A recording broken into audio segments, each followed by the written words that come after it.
ഗൈറ മുതഗയ്യിരിൻ തഗയ്യുറൻ കസീറൻ. പകർച്ച വന്നത് അല്ലാത്തതും ആവണം. എങ്ങനത്തെ പകർച്ച? തഗയ്യുറൻ കസീറൻ, അധികരിച്ചതായ പകർച്ച. പകർച്ച രണ്ട് ജാതിയുണ്ട് എന്ന് പറഞ്ഞാൽ നിറം, മണം, രുചി എന്നീ മൂന്നാല് ഗുണങ്ങൾ മാറ്റം വരിക. അതിനാണ് ഈ പകർച്ച എന്ന് പറയുന്നത്. അത് കുറഞ്ഞ തോതിലുള്ള പകർച്ച കൊണ്ട് കുഴപ്പം ഇല്ല. അധികരിച്ച പകർച്ചയാണ് പാടില്ലാത്തത് എന്ന് അത് വരുത്താൻ വേണ്ടി. ഈ അധികരിച്ച പകർച്ച എന്ന് പറഞ്ഞത് എങ്ങനെ? അതിന്റെ ഒരു രൂപം ബിഹൈസു യംനഉ ഇത്ലാഖ ഇസ്മിൽ മാഇ അലൈഹി, അതിന്റെ മേൽ വെള്ളം എന്ന് നിരുപാധികം പറയുന്നതിന് തടസ്സമാവുന്ന നിലക്ക് അധികരിച്ച പകർച്ച വന്ന് എന്ന് പറഞ്ഞാൽ വെള്ളം നിറം കൊണ്ട് മാറിയിട്ട് ഒറ്റവാക്കിൽ വെള്ളം എന്ന് പറയാൻ പറ്റാതായിട്ടുണ്ട്, അല്ലെങ്കിൽ അതിന്റെ വാസന മാറിയിട്ട് വെള്ളം എന്ന് പറയാൻ പറ്റാത്ത അവസ്ഥ വന്നിട്ടുണ്ട്, അതല്ലെങ്കിൽ അതിന്റെ രുചി മാറിയിട്ട് വെള്ളം പെടാത്ത അവസ്ഥ വന്നിട്ടുണ്ട്. അപ്പൊ ഈ നിറമോ മണമോ രുചിയോ അധികമായി മാറ്റം വന്നു, വെള്ളം എന്ന് പറയാൻ പറ്റാത്ത അവസ്ഥയാവുന്ന നിലക്ക് മാറ്റം വന്നാൽ അത് പിന്നെ മാവ് മുത്തലഖല്ല. അതുകൊണ്ട് അശുദ്ധി ഉയർത്താനോ നജസ്സിനെ നീക്കാനോ പറ്റുകയില്ല. ഞാൻ ഇതിന്റെ രൂപം വെള്ളം എന്ന പേര് പറയാന്നതിന് തടസ്സമാകുന്ന നിലക്ക് പകർച്ച എന്ന് പറഞ്ഞാൽ എങ്ങനെ? വെള്ളത്തിന്റെ ഗുണങ്ങളിൽപ്പെട്ട ഏതെങ്കിലും ഒരു ഗുണം പകർച്ചയാവല് കൊണ്ട് വെള്ളം എന്ന് പറയാൻ പറ്റാത്ത അവസ്ഥയിലേക്ക് എത്തിയത്, അതിനാണ് അധികരിച്ച പകർച്ച എന്നതും. ആ സിഫാത്ത് ഏത്? മിൻ തുഅമിൻ, അതിന്റെ രുചിയാലോ, ഔലൗനിൻ അല്ലെങ്കിൽ നിറത്താലോ, ഔരീഹിൻ അല്ലെങ്കിൽ വാസനയാലോ. ഈ മൂന്നാലൊരു ഗുണം, നിറമാവുന്ന അല്ലെങ്കിൽ വാസനയാവുന്ന രുചിയാവുന്ന ഗുണങ്ങളാവുന്ന ഈ ഏതെങ്കിലും ഒരു ഗുണം പകർച്ച വന്ന് വെള്ളത്തിൻ്റെതല്ലാത്തതായി വെള്ളം എന്ന് പറയാൻ പറ്റാത്ത അവസ്ഥയിൽ തഗയ്യുർ വന്നതിനെ പറ്റിയാണ് തഗയ്യുറുൻ കസീർ എന്ന് പറയുന്നത്. ഇനി അവിടെ വലൗ തഖ്ദീരിയൻ, ഈ പകർച്ച സാങ്കല്പികമാണെങ്കിലും ശരി. അങ്ങനെ പകർച്ച സാങ്കല്പികമാവുന്നത് അതവിടെ വിശദീകരിച്ചിട്ടില്ല, അത് നമ്മൾ മനസ്സിലാക്കേണ്ടതാണ്. ഇപ്പൊ ഉദാഹരണം, ഒരു 3 ലിറ്റർ വെള്ളം ഒരു പാത്രത്തിലുണ്ടായിരുന്നു ഒതുക്കുന്നത്, അതിലേക്ക് 1 ഔൺസ് മഷി അതല്ലെങ്കിൽ സൂപ്പർ വൈറ്റ് പോലെയുള്ള കടുത്ത നിറമുള്ള സാധനം ആയാൽ ഈ 2-3 ലിറ്റർ വെള്ളം തികച്ചും നിറം മാറും. അതുപോലെ കഠിനമായ അതല്ലാത്ത മിതമായ നിറമുള്ള ഒരു വസ്തു, മിതമായ വാസനയുള്ള ഒരു വസ്തു, മിതമായ രുചിയുള്ള ഒരു വസ്തു, മഷിയുടെ നിറം പോലത്തെ കടുത്ത നിറമോ മുളകിന്റെ എരു പോലത്തെ കടുത്ത രുചിയോ സുഗന്ധം അത്തറിന്റെ വാസന പോലത്തെ കടുത്ത വാസനയോ അല്ല, എന്നാ വളരെ നേർത്തതും അല്ല, മിതമായ ഒരു മുത്തവസ്സിത്തായ നിലക്ക് വാസനയുള്ളതോ മുത്തവസ്സിത്തായ മിതമായ നിലക്ക് രുചിയുള്ളതോ മിതമായ നിലക്ക് നിറമുള്ളതോ, മൂന്നാലൊന്ന് ഈ വെള്ളത്തിൽ. ഉദാഹരണം, ഒരു 5 ലിറ്റർ വെള്ളത്തില് നിന്നാണ് നമ്മൾ ഉളു എടുക്കുന്നതിരിക്കട്ടെ, അല്ലെങ്കിൽ 10 ലിറ്ററുള്ള ഒരു ബക്കറ്റിൽ നിന്നിട്ടാണ് ഉളു ചെയ്യുന്നത്, അല്ലെങ്കിൽ ജനാബത്ത് കുളിക്കുന്നത്, അല്ലെങ്കിൽ നജസ് കഴുകുന്നത്. ഈ 10 ലിറ്ററുള്ള ബക്കറ്റിലേക്ക് 1 ലിറ്റർ അല്ലെങ്കിൽ 1/2 ലിറ്റർ മിതമായ വാസനയുള്ള ഒരു വസ്തു ഒഴിച്ചാൽ ഈ വെള്ളത്തിന്റെ വാസന മാറും. അല്ലെങ്കിൽ 1 ലിറ്റർ അല്ലെങ്കിൽ 1/2 ലിറ്റർ മിതമായ രുചിയുള്ള വസ്തു അല്ലെങ്കിൽ മിതമായ വാസനയുള്ള വസ്തു ഈ വെള്ളത്തിൽ 10 ലിറ്ററുള്ള വെള്ളത്തിൽ ഒഴിച്ചാൽ സ്വാഭാവികമായും ആ വെള്ളത്തിന്റെ നിറം മാറും, അല്ലെങ്കിൽ രുചി മാറും, അതല്ലെങ്കിൽ വാസന മാറും.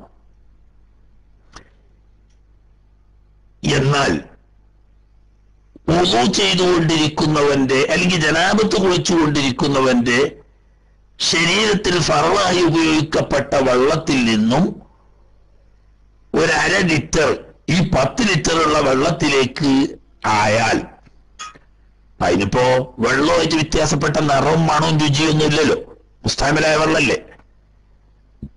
അതല്ലെങ്കിൽ വാസന തീരെ ഇല്ലാത്ത പരനീർ വെള്ളം അത്രയും ആയി.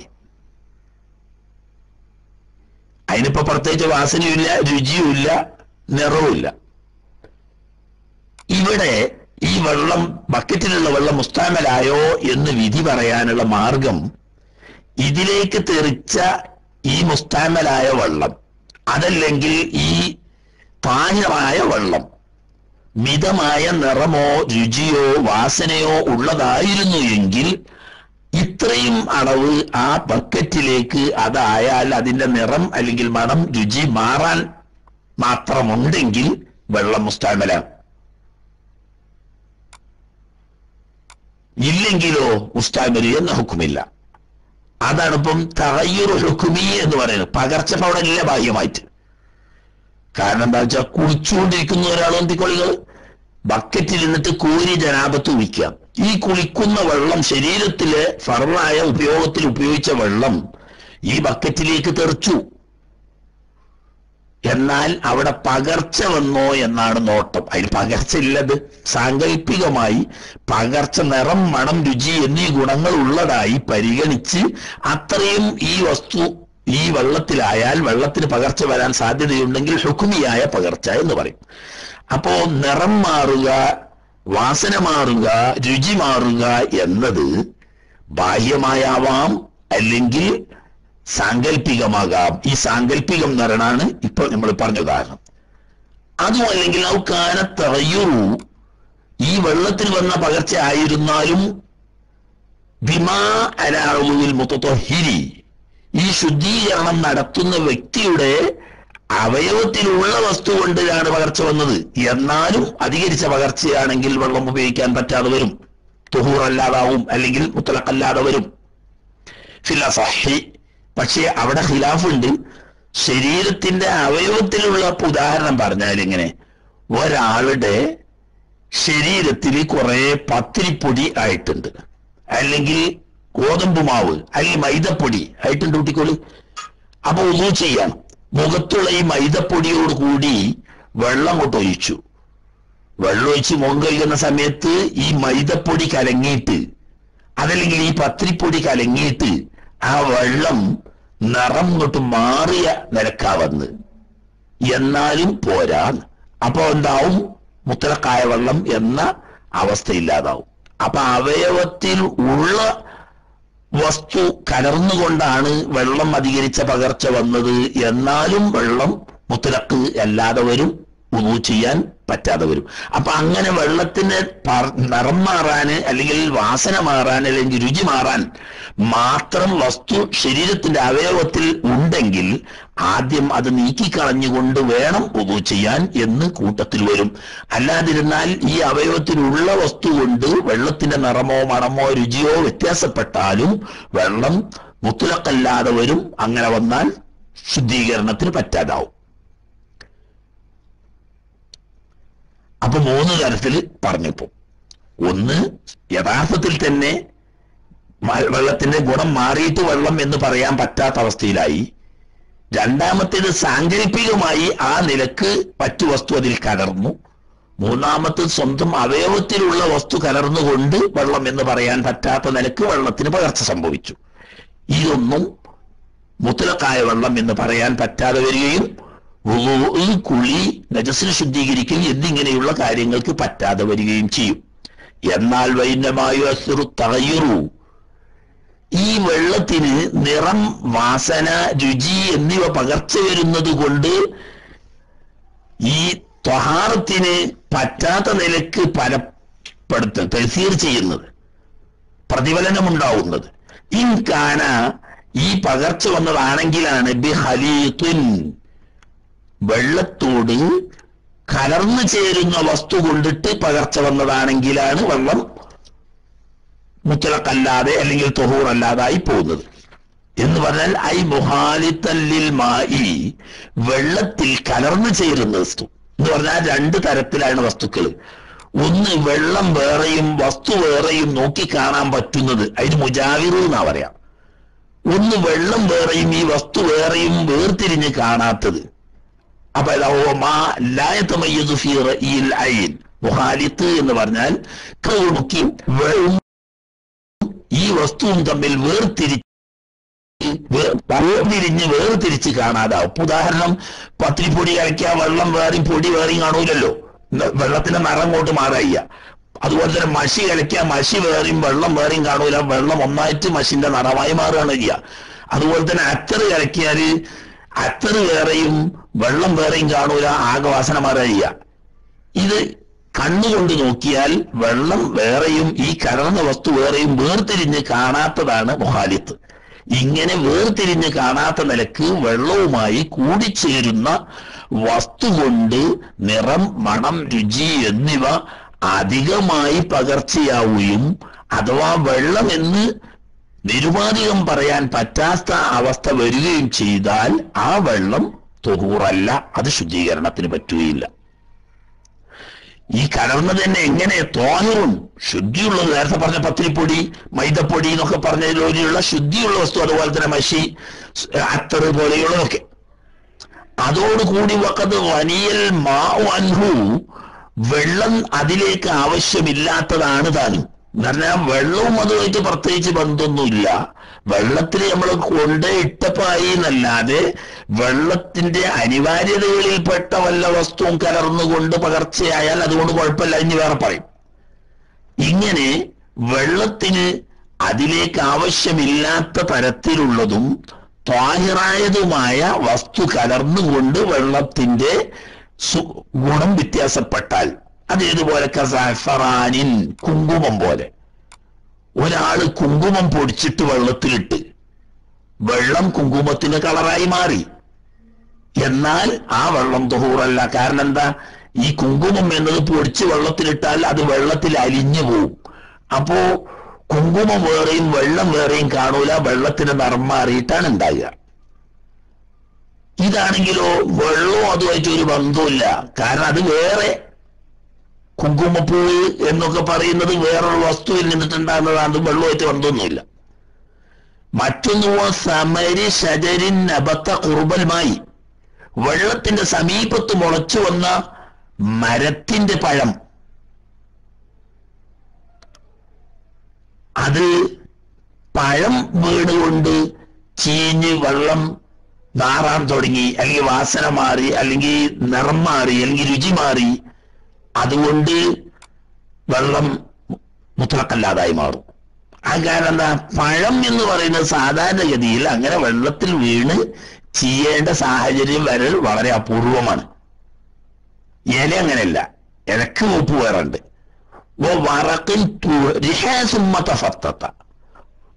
കൊണ്ടുപോയി ഇടപെട്ട ഇല, എന്നിട്ട് ആ വീട് കൊണ്ട് അത് ഉടഞ്ഞു ചേർന്നു. തഫത്തത്താന്ന് പറഞ്ഞാൽ ആ ചീഞ്ഞ് ഇതിൽ ഉടഞ്ഞ് അലിഞ്ഞു ചേരുമ്പോഴാണ് തഫത്തത്താറ്. കൊണ്ടുപോയിടേണ്ട ആവശ്യമില്ലല്ലോ വെള്ളത്തിൽ. അതൊക്കെ വെള്ളം വലിയത് എന്നതിൽപ്പെട്ടതാണിത്. പഴം വീണിട്ട് വെള്ളം പകർച്ച വരിക, ഇല കൊണ്ടുപോയിട്ടിട്ട് അത് ചീഞ്ഞിട്ട് വെള്ളം പകർച്ച വരിക പോലത്തത്. ഇതൊക്കെ സൂക്ഷിക്കാൻ പറ്റുന്നതാണ്. വെള്ളം ത്തിന്റെ അനിവാര്യതകളിൽപ്പെട്ടതല്ല. ഇങ്ങനെയുള്ള ത്വാഹിറായ വസ്തു കലർന്നുകൊണ്ട് വെള്ളം എന്ന് പറയാൻ പറ്റാത്ത നിലക്ക് അധികരിച്ച പകർച്ച വന്നു കഴിഞ്ഞാൽ അത് തുഹൂറല്ല, അല്ലെങ്കിൽ മുത്തലക്കായ വെള്ളമല്ല. എന്നാൽ ലാ തുറാബിൻ, വെള്ളം കൊണ്ട് കലർച്ച വന്ന വെള്ളത്തിന്, മണ്ണ് കൊണ്ട് കലർപ്പ് വന്ന വെള്ളത്തിന് കുഴപ്പമില്ല. അത്ഫായിട്ട് ഇത് മാവൻഹു, വെള്ളത്തിന് അതിലേക്ക് ആവശ്യമില്ല അനിശ്ചിതമായതായ ത്വാഹിറായ വസ്തു കലർന്നുകൊണ്ട് പകർച്ചയായതാണ് തൊഹൂറല്ലാതായി തീരുക, അല്ലെങ്കിൽ മുത്തലക്കല്ലാതായി തീരുക. എന്നാൽ മണ്ണ് കലർന്നുകൊണ്ട് നല്ലോണം നിറം മാറിയാണ്, അല്ലെങ്കിൽ വാസന മാറിയാണ്, അല്ലെങ്കിൽ രുചി മാറിയിട്ടുണ്ട്.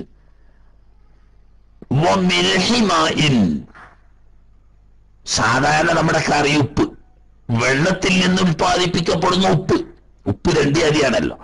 ഇന്ദുപ്പ് എന്ന് പറഞ്ഞിട്ടൊന്നുണ്ട്, അതിന് മിൽഹ് ജബലി എന്നാണ് അറബി പറയാം. ഇന്ദുപ്പ് മരുന്നിന്റെ ആവശ്യത്തിലൊക്കെ ഉപയോഗിക്കുന്ന ഒന്നുണ്ട്. അത് വെള്ളത്തിൽ നിന്നിട്ട് ഉത്പാദിപ്പിക്കപ്പെടുന്നതല്ല. അത് കൊണ്ടുവന്നിട്ടിട്ട് വെള്ളം പകർച്ചയായാൽ നേരത്തെ പറഞ്ഞേക്ക് തുഹൂറല്ലാതായി മാറും. അതേ സമയത്ത് സാധാരണ കറിയുപ്പ് അങ്ങനെയല്ല, അത് വെള്ളം ഉണക്കിയിട്ടുണ്ടാക്കുന്നതാണ്, വെള്ളം വറ്റിച്ചിട്ടുണ്ടാകുന്നതാണ്. അപ്പൊ അത് രണ്ടാമത് വീണ്ടും വെള്ളമായി എന്നല്ലാതെ അത് പുറമൊരു വസ്തുവല്ല. മണ്ണ് വെള്ളത്തിന് അനിവാര്യതയിൽപ്പെട്ടതാണ്. കാരണം സാധാരണ മണ്ണിലാണല്ലോ വെള്ളം ഉണ്ടാകുന്നത്. അതുകൊണ്ട് അവിടെ തുരിഹാഫിഹി, ഈ മണ്ണോ അതല്ലെങ്കിൽ കറിയുപ്പോ വെള്ളത്തിൽ കൊണ്ടുപോയി ഇടപെട്ടതാണെങ്കിലും ശരി, എന്നാലും അതുകൊണ്ട് വെള്ളം തുഹൂറല്ലാതായി പോകുന്നില്ല. കാരണം മണ്ണ് എന്നത് വെള്ളത്തിന്റെ അനിവാര്യതകളിൽപ്പെട്ടതാണ്. ഉപ്പ് ആണെങ്കിൽ വെള്ളം തന്നെ ആയിരുന്നു, അത് ഉണങ്ങി ഉപ്പായെങ്കിലും വീണ്ടും വെള്ളമായി എന്നേ ഉള്ളൂ. അപ്പോ വെള്ളത്തെ സൂക്ഷിക്കാൻ സാധിക്കാത്ത നിലക്ക് വെള്ളത്തിന്റെ അനിവാര്യതകളിൽപ്പെട്ടതോ വെള്ളത്തിന്റെ ഭാഗം തന്നെ ആയിരുന്നതോ ആണെങ്കിൽ അതുകൊണ്ട് പകർച്ച വന്ന് അധികരിച്ച പകർച്ച വന്നിട്ടുണ്ടെങ്കിലും വെള്ളം തുഹൂറ് തന്നെ. ഇനി വെള്ളത്തിന്റെ അനിവാര്യതകളിൽ പെട്ടതല്ലാത്ത ത്വാഹിറായ കലർന്നു ചേരുന്ന വസ്തു കൊണ്ട് പകർച്ച വന്നത് കുറഞ്ഞ പകർച്ചയാണെങ്കിലോ വലായുറു തഗയ്യുറുൻ ലാ യംനഉൽ ഇസ്മ, വെള്ളം എന്ന പേരിന് തടസ്സം വരാത്ത നിലക്കുള്ള പകർച്ച, ആ പകർച്ച കൊണ്ട് കുഴപ്പമില്ല എന്ന് പറഞ്ഞാൽ വെള്ളത്തിന്റെ തുഹൂരിയത്ത് അല്ലെങ്കിൽ മുത്തലക്കായ വെള്ളം എന്നതിന് തടസ്സമല്ല. എന്തേ വെള്ളം എന്ന പേര് പറയുന്നതിന് തടസ്സമല്ലാത്ത നിലക്കുള്ള പകർച്ച എന്ന് പറയാൻ കാരണം കുറഞ്ഞ പകർച്ചയാണ്, കുറഞ്ഞ പകർച്ചയുള്ളൂ. അപ്പൊ വെള്ളം എന്ന് പറയുന്നതിന് തടസ്സമൊന്നുമില്ല. എന്നാൽ വെള്ളത്തിന് കുറഞ്ഞ വാസന മാറ്റമുണ്ട്, കുറഞ്ഞ നിറം മാറ്റമുണ്ട്, കുറഞ്ഞ രുചി മാറ്റമുണ്ട്. എന്നാൽ വെള്ളം എന്ന് പറയുന്നതിന് തടസ്സമാകുമാറുള്ള അധികരിച്ച പകർച്ചയില്ല. എന്നാൽ അത് വെള്ളം തുഹൂറ് തന്നെയാണ്, മുത്തലക്ക് തന്നെയാണ്. ഈ കുറഞ്ഞത് അതുപോലെ ഇഹ്തിമാലൻ, കുറഞ്ഞതാവാൻ സാധ്യതയായാലും മതി. അതെങ്ങനെ കുറഞ്ഞതാകാൻ സാധ്യതയായാല്? അതായത് ബി അൻ ശക്ക, ഒരാൾക്ക് സംശയം നേരിട്ടു, അഹുവ ഈ പറഞ്ഞ പകർച്ച കസീറുൻ അധികരിച്ചതാണോ ഔ ഖലീലുൻ അല്ലെങ്കിൽ കുറഞ്ഞതാണോ? അപ്പൊ രണ്ട് സാധ്യത, കുറഞ്ഞതാണെന്ന് ഉറപ്പില്ല, അധികരിച്ച പകർച്ച ഉണ്ട് എന്ന് ഉറപ്പില്ല. അപ്പൊ കുറഞ്ഞതാവാം, അധികരിച്ചതാവാം. അപ്പൊ സാധ്യത നിലക്കുമ്പം വെള്ളം അടിസ്ഥാനപരമായ തുഹൂറാണല്ലോ. ഈ തുഹൂറാണെന്ന അടിസ്ഥാനപരമായ നിയമത്തെ റദ്ദ് ചെയ്യാൻ മാത്രം ഈ സംശയം കൊണ്ട് മതിയാവൂല. മറിച്ച് ഈ തുഹൂറ് എന്ന അവസ്ഥയെ റദ്ദ് ചെയ്യാൻ കൂടുതൽ അധികരിച്ച പകർച്ചയുണ്ട് എന്ന് ഉറപ്പ് വരണം. ഉറപ്പ് വരാത്തോടത്തോളം കാലം തുഹൂറ് എന്ന് പറയുന്ന അസ്ല് നിലനിൽക്കുന്നു. അപ്പോ എത്തിമാൻ സാധ്യത കുറഞ്ഞതാകാൻ സാധ്യതയേ ഉള്ളൂ, അധികരിച്ചതാവാനും സാധ്യതയുണ്ട്. ഈ സാഹചര്യത്തിലും വെള്ളം തുഹൂറ് തന്നെയാണ്, അഥവാ മുത്തലഖ് തന്നെയാണ്. ഇനി വഖറജ ബിഖൗലി ബിഖലീത്തിൻ, വെള്ളത്തിൽ കലർന്നു പോകുന്ന വസ്തു കൊണ്ട് പകർച്ച വരിക എന്നതുകൊണ്ട് ഒഴിവാകും. അൽ മുജാവിർ, മുജാവിർ വാക്കിന്റെ അർത്ഥം അയൽവക്കം കെട്ടുന്ന എന്ന് പറഞ്ഞാൽ വെള്ളത്തിൽ നിന്ന് ഈ വസ്തുവിനെ നോക്കിയാൽ വേർതിരിച്ച് കാണാൻ പറ്റുന്നത്. എന്താണ് മുജാവിർ എന്നതുകൊണ്ട് ഉദ്ദേശിക്കുന്നത്? മാ യതമയ്യസു ലിന്നാദിരി, നോക്കിയാൽ കണ്ണുകൊണ്ട് നോക്കിയാൽ വേർതിരിഞ്ഞ് കാണാൻ പറ്റുന്നത്. അപ്പം വെള്ളത്തിൽ കലരുന്ന വസ്തു ത്വാഹിറായതോടുകൂടി തന്നെ രണ്ട് തരത്തിൽ. അതാ, ഒന്ന് വെള്ളവും ഈ വസ്തുവും വേർതിരിയാതെ വെള്ളത്തിൽ കലർന്നു പോകുന്നത്, അതിന് മുഹാലിത്തു എന്ന് പറയും. മറ്റൊന്ന് വെള്ളത്തിൽ കലരുന്നുണ്ടെങ്കിൽ പോലും നോക്കിയാൽ വെള്ളം വേറെയും കലർന്ന വസ്തു വേറെയും വേർതിരിച്ച് കാണാൻ പറ്റുന്നതാണെങ്കിൽ അതിന് മുജാവിർ എന്നും പറയും. ഇപ്പൊ മുജാവിറാണ്, വെള്ളത്തിൽ നല്ല പകർച്ച ഉണ്ട്, പക്ഷെ വെള്ളത്തിൽ കലർന്നു ചേരുന്നതല്ല, കാണാൻ പറ്റുന്നതാണ്. അതാണെങ്കിലോ ഇതുപോലെ കഴൂദിൻ, ഒരു എഴുതിന്റെ കൊള്ളി, വധുവിനിൻ എണ്ണ പോലത്തത് വെള്ളത്തിലിട്ടു. ഈ വെള്ളത്തിൽ ഈ എഴുത് അല്ലെങ്കിൽ ഈ എണ്ണ അങ്ങനെ കടന്നിട്ട് ഈ വെള്ളത്തിന്റെ വാസന തന്നെ മാറിയാണ്, അല്ലെങ്കിൽ രുചി തന്നെ മാറിയാണ്. എന്നാലും വെള്ളം തുഹൂർ തന്നെ. വലോ മുത്തയ്യബൈനി, ഈ എഴുത് അതല്ലെങ്കിൽ ഈ എണ്ണ സുഗന്ധം ഉള്ളതാണ്, സുഗന്ധമാക്കപ്പെട്ടതാണ്. തന്നെ സുഗന്ധം പുറക്കിയ അല്ലെങ്കിൽ സുഗന്ധമുള്ള എണ്ണ അല്ലെങ്കിൽ സുഗന്ധമുള്ള കൊള്ളി, തന്ന കൊള്ളിയൊക്കെ പോലത്തെ കൊള്ളിയാണ്, അല്ലെങ്കിൽ നമ്മളെ പുകയിക്കുന്ന എഴുത് പോലത്തെ കൊള്ളിയാണ്. അത് വെള്ളത്തിലിട്ട് കുറെ കഴിയുമ്പോൾ വെള്ളത്തിന് നല്ല എഴുതിന്റെ വാസന, അല്ലെങ്കിൽ ഈ നല്ല എണ്ണന്റെ വാസന. അതുകൊണ്ട് വെള്ളത്തിൽ കുഴപ്പമൊന്നുമില്ല. കാരണം എന്തുകൊണ്ട് അത് എണ്ണ വേറെയും വെള്ളം വേറെയും നോക്കിയാൽ കാണും എണ്ണ ഇങ്ങനെ പറന്ന് കളിക്കുക. അതുപോലെ തന്നെ ഈ മരത്തിന് കൊള്ളി, അത് കൊള്ളി വേറെയായിട്ടും കിടക്കും, വെള്ളം വേറെയായിട്ടും കിടക്കും. പക്ഷേ ഈ കൊള്ളി വെള്ളത്തിൽ കിടന്നതുകൊണ്ട് അല്ലെങ്കിൽ ഈ എണ്ണ വെള്ളത്തിൽ കിടന്നുകൊണ്ട് വെള്ളത്തിന് വാസനയോ രുചിയോ ഒക്കെ മാറിയിട്ടുണ്ടോ? അതുകൊണ്ട് കുഴപ്പമില്ല. കാരണം ഹലീത്തല്ല, വെള്ളവുമായി കൂടിക്കലർന്നിട്ടില്ല, വെള്ളത്തിന്റെ അയൽവക്കം കിട്ടുന്നേ ഉള്ളൂ. ബുഹൂറും ഈ വകുപ്പിൽപ്പെട്ടത് തന്നെ. ബുഹൂറ് പറഞ്ഞേക്ക് ഈ മുജാവിറിൽപ്പെട്ടതാ. മുജാവിറിൽപ്പെട്ടതായതുകൊണ്ട് അതുകൊണ്ട് വെള്ളത്തിന്റെ വാസന മാറിയിട്ടുണ്ടെങ്കിൽ പോലും വെള്ളം മുത്തലഖ് തന്നെയാണ്, അഥവാ തഹൂറാണ്, ശുദ്ധീകരിക്കാൻ പറ്റും. സംഗതി വെയും കസൂറ ഇങ്ങനെയുള്ള ഈ മുജാവിറായ വെള്ളത്തിൽ കലരാതെ വെള്ളത്തിൽ അയൽവക്കം കിട്ടുന്ന വസ്തു കൊണ്ടുള്ള പകർച്ച അധികരിക്കുകയും വാസന പോലത്തെ തരാം, നിറാണെങ്കിൽ നിറം, വാസനയാണെങ്കിൽ വാസന, രുചിയാണെങ്കിൽ രുചി, ഇത് പ്രത്യക്ഷമായി കാണുന്നുണ്ട്. എന്നാൽ പോലും മുജാവിറായ ത്വാഹിറായ വസ്തു കലർന്നുകൊണ്ട് വെള്ളം പകർച്ചയായാൽ വെള്ളം തഹൂറ് തന്നെയാണ്, അതുകൊണ്ട് ശുദ്ധീകരിക്കൽ ജായിസാവും. എന്നാൽ ഖിലാഫല്ലി ജംഇൻ, ഏതാനും ചില ഉലമാക്കൾക്ക് ഈ വിഷയത്തിൽ അഭിപ്രായ വ്യത്യാസമുണ്ട്. എന്ന് പറഞ്ഞാൽ ഇങ്ങനെ മുജാവിറായ നിറം, മണം, രുചി എന്നുള്ള വസ്തുക്കൾ അധികരിച്ച് അത് പ്രത്യക്ഷമായ നിലയ്ക്ക് അതിന്റെ വാസനയോ അല്ലെങ്കിൽ രുചിയോ മണമോ പ്രത്യക്ഷമാവുന്ന രീതിയിൽ ഉണ്ടാവുകയും ചെയ്താൽ തഹൂർ അല്ലാതായി പോകും എന്ന് പറഞ്ഞ ചില ഇമാമിയങ്ങൾ ഉണ്ടെങ്കിലും വ്യക്തമത് മുജാവിർ കൊണ്ട് പകർച്ച വന്ന് അധികരിച്ച പകർച്ചയാണെങ്കിൽ പോലും വെള്ളം തഹൂർ തന്നെ. വമിൻഹു, എന്നാൽ ഈ മുജാവിറായ വസ്തു കൊണ്ട് പകർച്ചയായാൽ ഇതിൽപ്പെട്ടതാണ് മാഉൻ ഓലിയ അലൈഹി ഓലിയ ഫീഹി നഹ്വു ബുല്ലിൻ, ഗോതമ്പ് പോലത്തത് അല്ലെങ്കിൽ നെല്ല് പോലത്തതൊക്കെ പുഴുങ്ങാൻ ഉപയോഗിച്ച് തിളപ്പിച്ച വെള്ളം, പക്ഷെ കഞ്ഞിയായിട്ടില്ല. ഉദാഹരണം, ഗോതമ്പ് ഉണക്കാൻ വേണ്ടി ഒന്ന് പുഴുങ്ങി ഉണക്കുക എന്നുള്ള ആൾക്ക് ഗോതമ്പ് ഇട്ടിട്ട് പുഴുങ്ങാൻ വെള്ളം ഉപയോഗിച്ചു. അതുപോലെ തന്നെ നെല്ല് ഉണക്കാൻ വേണ്ടിയിട്ട് പുഴുങ്ങി ഉണക്കാൻ വേണ്ടിയിട്ട് വെള്ളം ഒഴിച്ചിട്ട് ആ വെള്ളത്തിലിട്ട് തിളപ്പിച്ച് ആ നെല്ലെടുത്തു. തമ്പുൻ, അല്ലെങ്കിൽ കാരക്ക ഉണക്കാൻ വേണ്ടിയിട്ടൊന്ന് വെള്ളത്തിലിട്ട് തിളപ്പിച്ചിട്ട് എടുത്തു.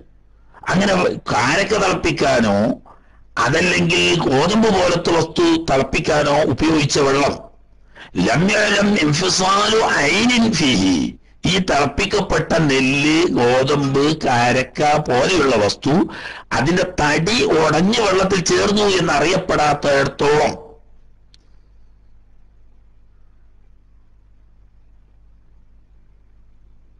മുഖാലിത്തായിട്ട് എന്ന് പറഞ്ഞാൽ ഈ വെള്ളത്തിൽ കലർന്നു പോകാൻ അരി വേവിച്ച് കഞ്ഞിയായി, അതല്ലെങ്കിൽ കാരക്ക വേവിച്ചിട്ട് അത് കാരക്കന്റെ ഒരു ജ്യൂസ് പോലെയായി. അങ്ങനെ വരുമ്പോൾ കാരക്കന്റെ തടി അതല്ലെങ്കിൽ ഈ അരിന്റെ അല്ലെങ്കിൽ ഗോതമ്പിന്റെ തടി വെന്ത് ഇതിൽ കലർന്ന് മുഹാലിത്തായിട്ടുണ്ടാവും. അങ്ങനെ ആയാല് അത് തൊഹൂറല്ലാതായി മാറും. അങ്ങനെ തടി, ഈ വസ്തു പുഴുങ്ങാൻ ഉപയോഗിച്ച വസ്തുവിന്റെ തടി കലങ്ങിക്കൊണ്ട് ഈ വെള്ളത്തിൽ കലർന്നതായി അറിയപ്പെടാത്തിടത്തോളം ഇതിൽ തിളപ്പിക്കാൻ മാത്രമേ ഉപയോഗിച്ചിട്ടുള്ളൂ എങ്കിൽ ആ വെള്ളം ഇപ്പോഴും തൊഹൂർ തന്നെയാണ്. അത് എന്തായിട്ടില്ല, തൊഹൂര് മുത്തലക്കായ വെള്ളം എന്ന് പറയുന്നതിന് തടസ്സായിട്ടില്ല. അതെങ്ങനെ രൂപം?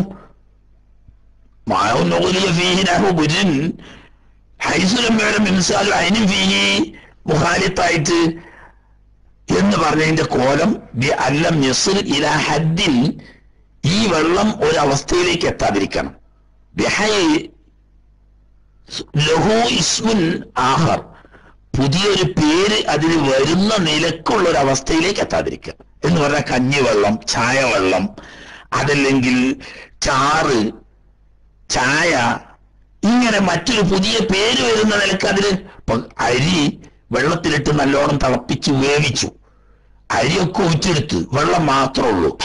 അതിനിപ്പോ കഞ്ഞി, ഈ അരി വെന്തിട്ട് ഇപ്പോൾ അതിന്റെ പേര് കഞ്ഞിന്ന. അതിൽ ഒറ്റ വറ്റുമില്ല, അരിയൊക്കെ പുറത്തെടുത്താണ്. എന്നാലും ഇപ്പൊ അതിന്റെ പേരെന്താണ്? കഞ്ഞീന്ന. അതല്ലെങ്കിൽ ചായപ്പൊടി ഇട്ട് വെള്ളത്തില്, ചായപ്പൊടി അങ്ങനെ തന്നെ ഒരു സഞ്ചിയിൽ കെട്ടിയിട്ടിട്ട് സഞ്ചി അങ്ങനെ എടുത്ത് പുറത്ത് ഒഴിവാക്കി. എന്നാലും ഇവിടെ ഇപ്പൊ വെള്ളത്തിന് ചായ എന്നുള്ള പുതിയ പേര് വന്നില്ലേ? ഇങ്ങനെ മറ്റൊരു പുതിയ പേര് വരുന്ന ഒരവസ്ഥയിലേക്ക് ഇത് വരാതെ വെറുതെ നെല്ല് പുഴുങ്ങി ഉണക്കാൻ വേണ്ടിയിട്ട് നെല്ലൊന്ന് പുഴുങ്ങി അല്ലെങ്കിൽ ഗോതമ്പൊന്ന് പുഴുങ്ങി അതോടുകൂടി വെള്ളത്തിന് കഞ്ഞി വെള്ളം എന്നുള്ള പേരെന്തായാലും വരൂല. സാധനം വെന്ത് ഉടഞ്ഞ് ഇതിൽ ചേർന്നിട്ടുമില്ല. അങ്ങനെ വന്നാൽ ആ വെള്ളവും മുത്തലക്കായ വെള്ളം എന്ന് പറഞ്ഞതിൽ പെടും. ഇനി വെള്ളത്തിൽ കലരുന്ന വസ്തു ഒരു വസ്തു വെള്ളത്തിൽ കലർന്ന ഒരു വസ്തുവിനെ പറ്റി ഒരാൾക്ക് സംശയമാണ്. ആ മുഹാലിത്തുൻ ഹുവ, ഇത് വെള്ളത്തിൽ കലർന്നു ചേരുന്നു എന്ന് പറയാൻ പറ്റുമോ? ആ മുജാവിറുൻ, അതല്ല അത് മുജാവിർ അയൽവക്കം കെട്ടുന്നതാണോ എന്ന് പറഞ്ഞാൽ വെള്ളവും വസ്തുവും വേർതിരിച്ച് കാണുന്ന ഇനത്തിൽപ്പെട്ടതാണോ അല്ല രണ്ടും വേർതിരിച്ച് കാണാതെ കലർന്നു പോകുന്നതാണോ എന്ന് സംശയം നേരിട്ടാൽ ലഹു ഹുക്മുൽ മുജാവിരി, അയൽവക്കം കെട്ടുന്നതിന്റെ വിധിയാണ്. പുതിയൊരു പേര് വരാത്ത നിലക്ക് ഉള്ള പകർച്ചയൊക്കെ അധികരിച്ച പകർച്ചയാണെങ്കിൽ കൂടി വെള്ളം തൊഹൂറ് തന്നെ എന്ന്. ഇനി വനിയൻഹു, വെള്ളം ഈ വസ്തുവിലേക്ക് ആവശ്യമില്ലാതായിരിക്കുന്നു, അങ്ങനത്തെ വസ്തു കലർന്ന് എന്ന് പറഞ്ഞതുകൊണ്ട് ഉറപ്പെട്ടു.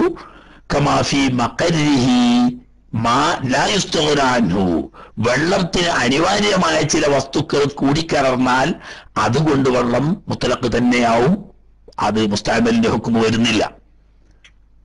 ഏതുപോലെ കമാഫി മഖരിഹി വ മമരിഹി, വെള്ളം കെട്ടി നിൽക്കുന്ന കിണർ കുളം പോലെയുള്ള സ്ഥലത്തുള്ള വസ്തു കണ്ട് വെള്ളത്തിന് പകർച്ച വന്നു. അല്ലെങ്കിൽ മമരിഹി എന്നാണ് വെള്ളം ഇങ്ങനെ ഒലിച്ചു വരികയാണ്, തോടോ ചോരയോ ഒക്കെ പോലെ വെള്ളം ഒഴുകി വരുന്ന സ്ഥലം, ആ ഒഴുകി വരുന്ന സ്ഥലത്തുള്ള വസ്തുക്കൾ കലർന്നിട്ട് അപ്പൊ വെള്ളം കെട്ടി നിൽക്കുന്ന സ്ഥലത്തോ വെള്ളം ഒഴുകി വരുന്ന സ്ഥലത്തോ ഉള്ള വല്ല വസ്തുക്കളുമായി കലർന്നുകൊണ്ട് വെള്ളത്തിന് നിറമാറ്റമോ വാസന മാറ്റമോ രുചിമാറ്റമോ വന്നാൽ അതുകൊണ്ട് കുഴപ്പമില്ല. കാരണം എന്താണ്? അത് വെള്ളത്തെ അങ്ങനെയല്ലാതെ കിട്ടൂല. മിന്നഹീൻ, ഉദാഹരണം ചളി, നേരത്തെ പറഞ്ഞ മണ്ണല്ല, ചളി, ചേറ് കലർന്ന് വാസനിക്കുന്ന ചളിയ. അങ്ങനത്തെ ചളിയുള്ള സ്ഥലത്ത് കൂടെ ഒലിച്ചു വരുന്നത് ഇപ്പൊ വെള്ളത്തിന് ആ വാസന വരും, അല്ലെങ്കിൽ ആ നിറം വരും. അല്ലെങ്കിൽ ചളിയുള്ള സ്ഥലത്ത് കെട്ടി നിൽക്കുന്ന വെള്ളമാണ്, കൈയിട്ടാൽ ഇളക്കിയാൽ വെള്ളം ചളി ഇളകും, അപ്പൊ വാസന മാറും. അതുകൊണ്ട് കുഴപ്പമില്ല. കാരണം അത് വെള്ളത്തിലാണ്, വെള്ളം ഉണ്ടാകുന്ന മണ്ണിൽ തന്നെയാണല്ലോ, അപ്പൊ അത് ഒഴിവാക്കാൻ കഴിയില്ല. ഒത്തൊഹ്ലുബിൻ മുത്തഫത്തിൻ, ആകെ കലർന്നു ചേരുന്ന കുളപ്പച്ച.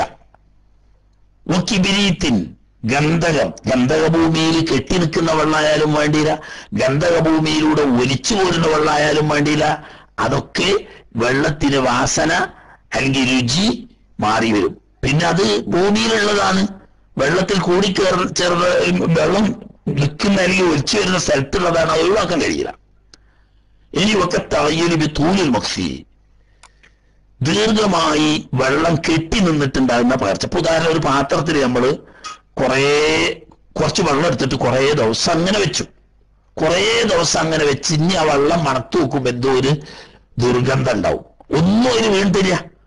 ഒരു സ്ഥലത്ത് ഇങ്ങനെ അതിന്റെ പ്രകൃതി ഉണ്ടാവുന്ന മണ്ണിലുണ്ടാവുമ്പോ വേറെ പ്രശ്നമില്ല. വെള്ളത്തിന് നമ്മൾ മണ്ണിന് കോരിയിട്ട് വേറെ ഏതോ പാത്രത്തിൽ സൂക്ഷിച്ച് അങ്ങനെ മാസക്കണക്കിന് സൂക്ഷിച്ച് പിന്നെ നോക്കുമ്പോ വെള്ളത്തിന്റെ വാസന മാറിയിട്ടുണ്ട്, ഒന്നും അതിൽ വീണിട്ടില്ല.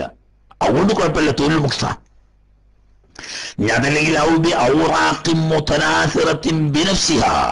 നേരത്തെ പറഞ്ഞല്ലോ, വറക്കിൻ തുരിഹാസുമതഫത്തത്താൻ, ഇലകൾ കൊണ്ടുപോയിട്ടതാ, ഇടപെട്ടതാണ്, എന്നിട്ട് അത് ഉടഞ്ഞ് അലിഞ്ഞു ചേർന്നതാണെങ്കിൽ വെള്ളം പകർച്ചയാവും, വെള്ളം മുത്തലഖല്ലാതായി മാറും. എന്നാൽ ഇതങ്ങനെയല്ല, സ്വയം മുതിർന്നു വീണ ഇലയാ. ഇപ്പൊ എങ്ങനെ? കിണറ്റിന്റെ അല്ലെങ്കിൽ കുളത്തിന്റെ വക്കിൽ ഉണ്ടായ മരം, അല്ലെങ്കിൽ അതിന്റെ സമീപത്തുണ്ടായ മരം, ആ മരത്തിൽ നിന്ന് പ്രകൃതിയ മരത്തിന്റെ ഇല പൊഴിഞ്ഞു വീണ് അല്ലെങ്കിൽ സമീപത്ത് വീണത് കാറ്റിൽ വന്ന് വീണ് അത് വെള്ളത്തിൽ കെട്ടി നിൽക്കുകയും അത് ചീഞ്ഞ് വെള്ളത്തിൽ അഴുകി ചേരുകയും ചെയ്താൽ അതുകൊണ്ട് വെള്ളത്തിന് കുഴപ്പമില്ല.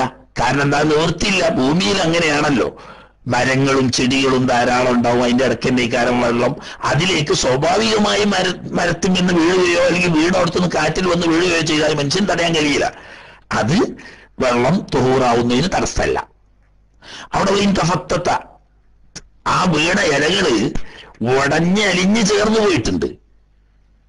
ഭാരതത്തെ ഷജറത്തുകലമായി വെള്ളത്തിന്റെ സമീപത്തുള്ള മരമല്ല, കുറച്ച് ദൂരെയുള്ള മരമാണ്, എന്നാലും കുഴപ്പമില്ല, സ്വയം വീണതാണ്, ആള് കൊണ്ടേറ്റല്ല എന്നർത്ഥം. അതിപ്പോ എങ്ങനെ, കുറച്ച് ദൂരമുള്ളവര് വീണോടത്തുനിന്ന് കാറ്റടിച്ചിട്ട് വന്ന് വീണ്, അങ്ങനെ കാറ്റത്ത് വന്നിട്ട് കുളത്തിലോ കിണറ്റിലോ ധാരാളം വിലകൾ വീണു. അങ്ങനെ ആ വീണത് അഴുകി വെള്ളത്തിൽ അലിഞ്ഞു ചേർന്നു. ഇപ്പൊ വെള്ളത്തിന് നിറം മാറിയിട്ടുണ്ട്, അല്ലെങ്കിൽ രുചി മാറിയിട്ടുണ്ട്, അല്ലെങ്കിൽ വാസന മാറിയിട്ടുണ്ട്, ഒക്കെ ഉണ്ടാവും. എന്നാലും കുഴപ്പമില്ല. കാരണം എന്തുകൊണ്ട്, അത് ഇല്ലാതെ വെള്ളം കിട്ടാൻ പ്രയാസമുണ്ട് എന്നതുകൊണ്ട്.